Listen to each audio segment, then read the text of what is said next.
Hello and welcome all of you. I am doctor Varun Vasil और आज हम इस वीडियो में बात करेंगे डिस्क डीजनरेशन के बारे में। जब भी डिस्क बल्ज का पेशेंट होता है तो अपनी एमआरआई देखता है, उसमें डिस्क डेसिकेशन या डिस्क डीजनरेशन वर्ड लिखा होता है तो वो घबरा जाता है कि क्या मेरी अब डिस्क सूख गई है जो कभी नहीं बनेगी।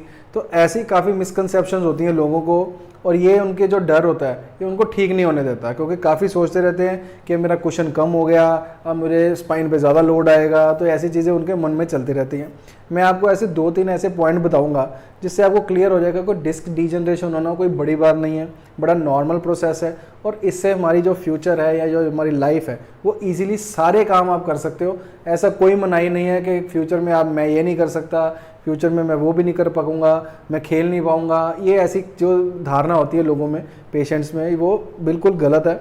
वो मैं आपको बता दूंगा 2-3 ऐसे पॉइंट्स जिसका आपने ध्यान रखना है और ये डिस्क डीजनरेशन आपको कुछ भी प्रॉब्लम नहीं करेगी। तो इस वीडियो को लास्ट तक ज़रूर देखिए। तो चलिए डिस्क डीजनरेशन देख लेते हैं होता क्या है और कैसे कुछ लोगों के लिए बहुत बेनिफिशियल होता है। अब जैसे वर्टिब्रा है, हमारे 2 वर्टिब्रा हैं, ऐसे आपको ज़्यादा अच्छा समझ आएगा, और ये रेड वाला जो है हमारा बीच में डिस्क है।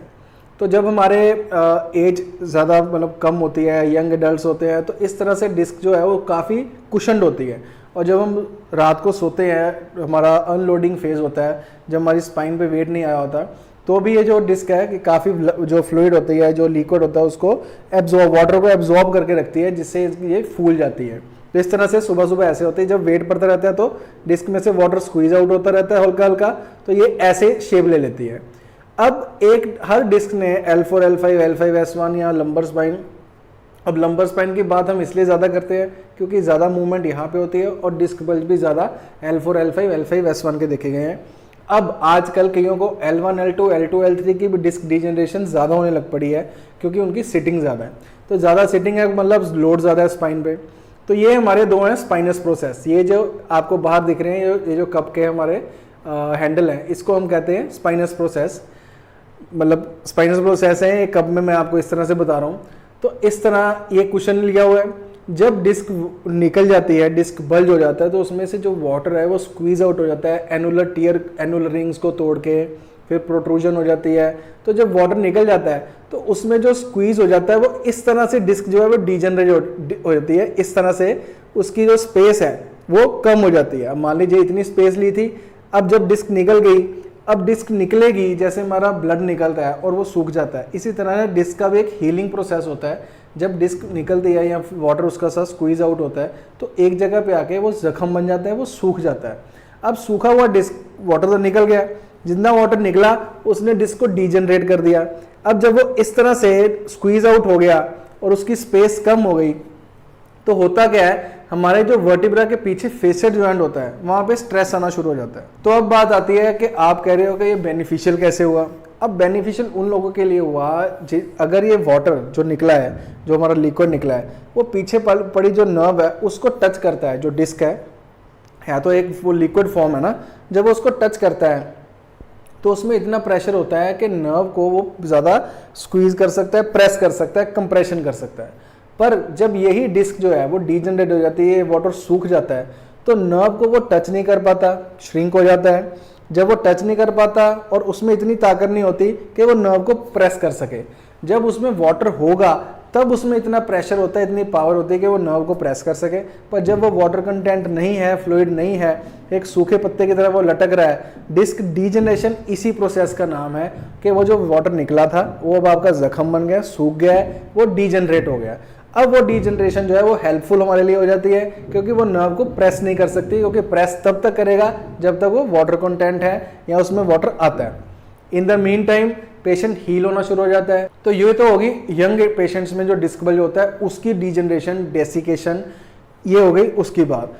एक होता है डिस्क डीजनरेशन ओवर यूज की वजह से। आप रेगुलर सिटिंग कर रहे हैं, रेगुलर जंपिंग कर रहे हैं, रेगुलर ट्रैवलिंग कर रहे हैं, उसमें जो वाइब्रेटरी मोशन होता है उसकी वजह से जो डीजनरेशन होता है, वो हमारा जो डिस्क है उसका वाटर जो है वो धीरे धीरे निकलता रहता है, पर वो एब्जॉर्ब भी होता रहता है। जब आप अनलोडिंग फेज में होते हैं तो वो एब्जॉर्ब भी हो जाता है। पर अब ये ओवर यूज कैसे होता है, हमारे मसल्स वीक हैं, सारा स्ट्रेस जो मसल ने लेना था वो शिफ्ट हो रहा है हमारे वर्टिब्रा पे, वर्टिब्रा से शिफ्ट हो रहा है डिस्क में, जो कि एक कुशन का काम करती है। अब ये कुशन है वो स्क्वीज हो जा रहा है, इसको कहते हैं डीजनरेशन ओवर यूज की वजह से, जो यंग पेशेंट्स में होना शुरू हो गई है। एक डीजनरेशन है ओल्ड एज की वजह से, जो सबको होनी है। सबका जो फ्लूइड है वो सूखना ही सूखना है, बॉडी फ्लूइड, तो वो जो ब्लैक कलर की डिस्क होती है वही डीजनरेशन होती है। अब वो डीजनरेशन जो है वो पेशेंट को तंग कर सकती है। वो कैसे? अब मान लीजिए ये डिस्क ने इतना लेवल लिया हुआ था, अब वो जो डीजनरेशन होगी, एक उसने हाइट मेंटेन करके रखी थी, दोनों वर्टिब्रा के बीच में गैप मेंटेन करके रखा था। जब वो गैप कम हो जाएगा डीजनरेशन होने की वजह से, दोनों वर्टिब्रा आपस में पास पास आ जाएंगे। वो पास पास आने की वजह से जो फेसेट जॉइंट है, पीछे पड़ा एक पिलर है जो, उसमें जो गैप मेंटेन था जहाँ पे हमारी नर्व पड़ी थी, वहाँ से अब उसका प्रेशर जो है वो कम हो गया।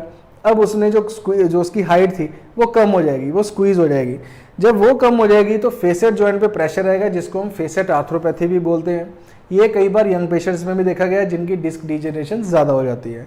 अब वही फोरामिनल कैनाल है जो हमारे फेसेट जॉइंट के बीच में से फोरामिनल कैनाल बनता है, उसमें से अगर नर्व आ रही है और वो स्पेस कम हो गई और वो नर्व को पिंच कर गई, या फेसेट जॉइंट आपस में घिस घिस के उसने ऑस्टोफाइट्स बना दी। ऑस्टोफाइट्स होती है एबनॉर्मल बोन ग्रोथ, जिसमें चोंच निकल आती है। अब जब वो बोनी चोंच जो है, बोनी ग्रोथ है, वो नर्व को टच करती है, तब भी पेशेंट की लेग में पेन जा सकता है। तो ये फेसेट जॉइंट आर्थ्रोपैथी की वजह से भी हमारी जो सैटिका है, हम जिसको बोलते हैं नर्व कंप्रेशन, वो भी जा सकती है, लेग में पेन जा सकती है। तो डिस्क डीजनरेशन कुछ वे में हेल्पफुल होती है, जिसमें हमारा डिस्क बल्ज हुआ है और वो जब डिस्क डीजनरेशन हो जाती है यंग पेशेंट्स में, जिसको डिस्क डेसिकेशन बोलते हैं, उनके लिए हेल्पफुल होती है, उनके लिए बेनिफिशियल होती है। पर जो डिस्क डीजनरेशन होती है एज वाइज या ओवर यूज वाइज, वो जब स्पेस कम कर देती है, उनके लिए हेल्पफुल नहीं होती। उनका भी मैं एक तरीका बताता हूँ। एक वीडियो मैंने बनाया हुआ है जिसमें मैंने डिस्क डीजनरेशन, डिस्क डेसिकेशन के 2 पार्ट बनाए हैं।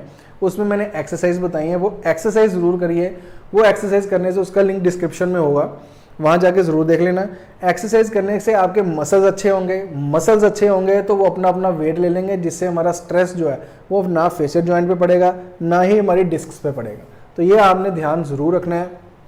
काफ़ी लोगों के क्वेश्चन थे कि मेरी तो डिस्क डीजनरेशन हो गई, अब तो मैं सारी उम्र के लिए ये नहीं कर पाऊँगा। मुझे लोग कहते हैं कि तेरा कुशन कम हो गया, स्पेस कम हो गया। तो फिर क्या हुआ? स्पेस कम हो गया, स्पेस कम हो गया है। ऐसे तो नी में भी हमारा एज के साथ साथ स्पेस कम हो रही है, तो ऐसा थोड़ी कि हर एक को पेन आ जाएगा।